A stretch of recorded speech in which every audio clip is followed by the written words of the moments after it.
Hey, salut à tous, bienvenue sur la chaîne Banque et FinTech. Je suis Guillaume et j'anime la chaîne Banque et FinTech pour que vous puissiez faire des économies sur vos frais bancaires. Je teste et je compare, je synthétise des banques et des FinTech. Et dans cette toute nouvelle vidéo, nous allons donc parler, puisque c'est une vidéo que vous attendiez tous, que vous m'avez fait des demandes à plusieurs reprises. Quelle banque j'utilise personnellement? Et là, donc, vous attendiez tous à travers les réseaux sociaux, vous m'avez demandé plusieurs fois, tu nous as parlé de ton organisation bancaire, Guillaume. Tu nous as parlé de l'organisation bancaire de tes confrères, ceux qui sont avec toi pour la chaîne. Tu nous as parlé à plusieurs reprises que tu as tel ou tel compte, mais nous aimerions bien savoir quelle est la carte ou quelles sont les cartes que tu utilises personnellement tous les jours dans la vie quotidienne pour tes besoins et ce qui fait de toi ton compte bancaire. Voilà. Donc dans cette vidéo, je vais vous montrer le petit panel de cartes. Il y en a quatre. Il y en a quatre que j'utilise. Le petit panel de cartes, il y en a quatre. Quatre cartes qui font que j'utilise cela tous les jours dans la vie quotidienne. Je vais d'abord dans cette vidéo vous les présenter une à une et après je vais vous dire pourquoi je les utilise et comment je les utilise. Alors, la première c'est Boursorama. La seconde c'est iGuard. Bank. Et la troisième, et la quatrième, la dernière du moins, c'est YUH. Voilà. Donc je vais vous expliquer maintenant pourquoi je les utilise et comment je les utilise. Alors on va commencer par Boursorama. Boursorama, c'est pour tout ce qui est de mes frais incompressifs. Mes frais incompressifs, c'est l'alimentaire, les factures de loyer, les factures d'électricité, les factures de gaz, les factures d'internet et de mobile, tout ce qui est frais incompressifs, tout ce qui part dans la facturation, tout ce qui part dans mes budgets personnels et de la vie de tous les jours, les repas, l'alimentaire, l'essence, tout ce qui est du domaine personnel, c'est la carte principale que j'utilise quotidiennement depuis quelques temps. Voilà. Qui va bientôt être remplacée par certainement la CIC, puisque je tiens Boursorama à dire que les personnes qui sont clients chez eux seront donc compréhensifs et pourront confirmer ce que je vous dis dans cette vidéo. Le service client est de plus en plus éloigné du client. Voilà, donc il y a de moins en moins de service client. Et pour avoir quelque chose, quand on a une panne, nous avons une espèce de, on va dire, répondeur qui vous répond sans cesse les questions et qui repart, on appelle cela un boot, un service boot qui répond à l'envers de tout ce qu'on peut lui demander. Donc je pars chez CIC, mais si je suis accepté, ça sera CIC mon remplaçant pour tout ce qui est de mes frais compressifs. Compressif, voilà, mes frais, la bouffe, l'internet, mon mobile que je paye, l'électricité, les assurances, l'essence, tout sera sur le CIC si celui-ci m'accepte prochainement. Mais pour l'instant, c'est Boursorama qui est tous mes frais incompressifs. Voilà. Ensuite, iGuard quand je pars en voyage. Tout ce qui est voyage, puisqu'il y a des grandes assurances voyage, il y a des plafonds qui sont bien élevés, je paye tout avec iGuard pour mes voyages. Voilà, c'est mes voyages, mes locations de véhicules, tout ce qui est avec iGuard et se passe là-dessus, c'est pour les voyages.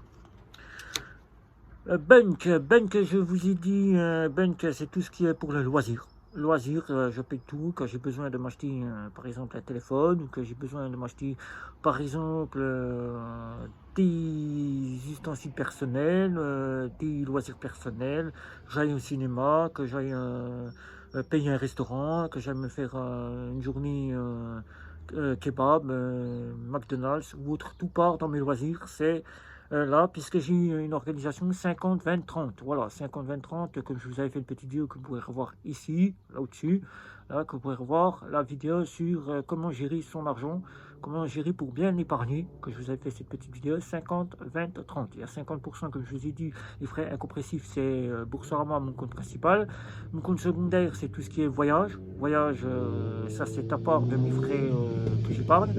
Les 30% de loisirs avec Bunk avec Bunk, et les 20% restants, eh ben, c'est tout pour ce qui est de mon épargne. Mon épargne où j'ai un petit livret chez Boursorama qui va peut-être se transformer en livret chez CIC, suivant quand j'aurai mon rendez-vous prochainement et que je verrai ce qu'il me propose le CIC. Voilà.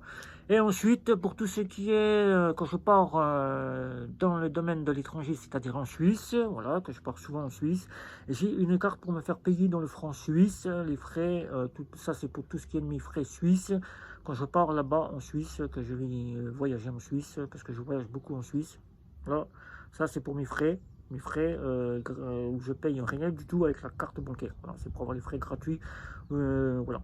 Et vous allez me dire pourquoi tu n'utilises pas du Revolut, pourquoi tu n'utilises pas du Wise, comment tu n'utilises pas N26. Tout ça, c'est des banques que je garde uniquement pour la chaîne, pour tester et vous en remettre des conclusions. Même si toutefois je mets un petit peu d'argent dans certaines pour pouvoir utiliser le compte, puisqu'il faut savoir que sans argent, plus vous laissez votre compte vide, plus la banque peut se poser des petites questions et au bout d'un certain moment, vous fermez votre compte. Et là, je fais tourner un petit peu Revolut, je fais tourner un petit peu les autres fintech en lui mettant quelques euros et en faisant quelques petits paiements pour faire valoriser le compte et que la fintech puisse voir que j'utilise quand même leur service. Voilà. Donc, tout ce qui est de mon compte avec mes frais incompressifs, la bouffe, les loyers, les assurances, l'essence, tout ce qui est d'internet, mon mobile que je paye, c'est Boursorama jusqu'à que le CIC m'accepte et après ça sera le CIC. Ne vous inquiétez pas, Boursorama sera en complément du CIC. Voilà, ça sera CIC, Boursorama. Voilà, donc ne vous inquiétez pas, juste le petit souci, c'est pour cela que je pars du côté de chez CIC. Petit souci avec Boursorama. Et certains pourront me confirmer que le service client n'est quasiment plus autant présent qu'à ses débuts. Voilà. Et que pour avoir un service client, maintenant, il faut batailler. Ça fait plus de 6 mois que je n'ai pas réussi à avoir le service client pour régler mon petit souci. Voilà. Donc, c'est pour cela que je pars chez CIC. Donc, si je suis accepté, ça sera CIC, Boursorama. Ensuite, tout ce qui est mes voyages, c'est iGuard. Tout ce qui est voyage uniquement. Voilà. Les loisirs, c'est Bunk pour payer mes restaurants, mes kebabs, mes McDonald's, tout ce qui est la piscine, le cinéma, tous mes loisirs. Quand j'ai besoin d'acheter quelque chose aussi, quelque chose avec par exemple un ordinateur, par exemple un trépied, par exemple quelque chose, le temps que je sois monétisé, que j'ai un compte professionnel, j'utilise Bunk et que Bunk bientôt sera transformé en compte professionnel dès que la chaîne sera monétisée. Voilà, je tiens à vous le préciser. Donc Bunk pour tout ce qui est mes loisirs. Et ça, c'est tous mes frais quand je pars beaucoup en Suisse. Je fais beaucoup de voyages en Suisse. Je pars là-bas, donc je paye avec la carte là qui a des frais quasiment nuls. Voilà, c'est 0, 0, 0. Mes conversions, tout se fait, c'est 0. Voilà. Je peux payer en euros, je peux payer en francs suisses. Donc tout est sur cette carte-là, U-A-Y-U-H. Voilà. Donc des questions, je sais que vous en aurez, c'est dessus. Je répète que cette vidéo n'est pas une organisation bancaire, c'est juste pour vous présenter ce que j'utilise en banque personnelle. Voilà, je le dis bien personnel. Et ce n'est pas une organisation bancaire. Mon organisation bancaire, elle est là. Voilà, donc ça ne sera pas en tant qu'organisation bancaire, elle est là. Mon organisation bancaire, vous savez tout. Donc ne venez pas me annoncer tu as encore changé d'organisation bancaire. Non, je n'ai pas changé d'organisation bancaire. Toutes les petites organisations bancaires que je vous ai expliquées dans les autres vidéos, c'était uniquement à des fins de trouver la méthode. Mais la méthode, elle est là, vous l'avez aujourd'hui devant vous. La méthode, elle est là depuis quelques mois. Et j'utilise ces banques-là. Et donc, vous savez tout. Maintenant, si vous avez des questions pour me poser sur telle ou telle carte que vous avez pu voir, quelle banque j'utilise, et avoir des parrainages, je serai ravi de vous en remettre les parrainages sous la vidéo, sur les réseaux sociaux. N'hésitez pas à liker, à partager cette vidéo, à vous abonner. Oui, on aimerait bien un petit abonnement de votre part pour savoir si vous êtes satisfait de notre travail, si vous souhaitez continuer à nous suivre, si vous souhaitez être informé des nouveautés, puisqu'il y a beaucoup de vidéos qui se préparent prochainement, des vidéos sur les assurances, des vidéos sur le CIC où je vais avoir un rendez-vous, des vidéos sur d'autres sujets. Donc j'ai beaucoup de travail pour vous, voilà, qui arrive prochainement pour la rentrée. Il y a la petite saga, la rentrée pour changer de banque, voilà, qui est arrivée, voilà, aussi. C'est un travail sur quelques petits épisodes aussi. Et n'hésitez pas à me dire tout ce que vous pensez de mon travail. Je serai ravi d'entendre, même si c'est négatif, positif, il n'y a pas de souci pour cela. Et n'hésitez pas non plus à nous rejoindre sur les réseaux sociaux où on est très actifs, on peut vous y répondre à toutes les questions que vous souhaitez. Et sur ce, c'était Guillaume pour cette toute nouvelle vidéo. Je vous dis ciao ciao ciao.